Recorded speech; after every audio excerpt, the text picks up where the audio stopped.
మా వంటగదికి స్వాగతం. మా వంటగదిలో నేర్చుకుందాం. పెసర పునుకులు.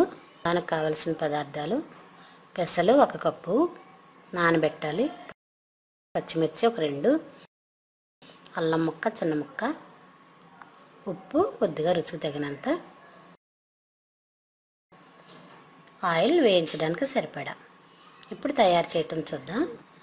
దీన్ని మిక్సీలో వేద్దాం. ఇలా 2-3 గంటలు నానబెడితే పెసలు నానుతాయి. పెసరపప్పు కాకుండా పెసలు ఇవి.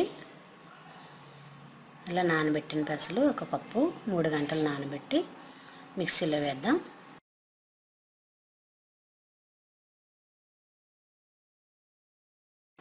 దీనిలో కొంచెం ఉప్పు,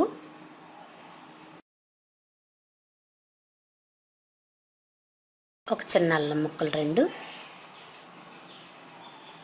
పచ్చిమిర్చి 4 వేసి మూతపెట్టి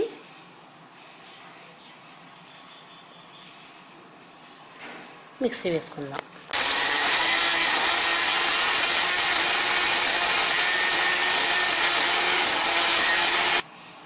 ఇలా మెత్తగా అయిన తర్వాత ఇలా మొత్తం మెత్తగా అయింది. దీన్ని వేరే గిన్నెలోకి తీసుకుందాం. ఇలా పెసలు మిక్సీలో గ్రైండ్ చేసాం కాబట్టి దీన్ని ఇలా తీసి వేరే గిన్నెలో వేసుకుందాం. ఇప్పుడు స్టవ్ వెలిగించి స్టవ్ పై పాన్ పెడదాం. పాన్ పెట్టి నూనె వేడి చేసి దీనిలో ఇలా మనం మెత్తగా చేసిన పెసలు మిశ్రమాన్ని చిన్న చిన్న వంటలుగా తీసుకొని కాగే నూనెలో వేస్తే పెసర పునుకులు రెడీ అవుతాయి. ఇలా కొద్ది కొద్దిగా తీసుకొని చిన్న చిన్నగా మనకు కావాల్సిన సైజులో చిన్న వంటలుగా చేసి కాగే నూనెలో వేసుకొని దారగా వేయించుకుందాం.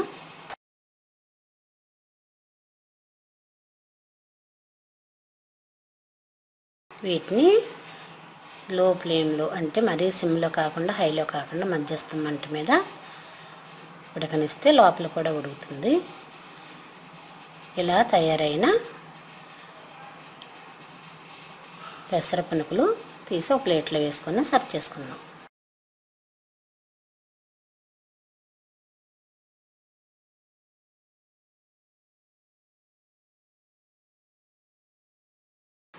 ఎంతో రుచిగాను సింపుల్గా అయిపోయే పెసర పునుకులు రెడీ.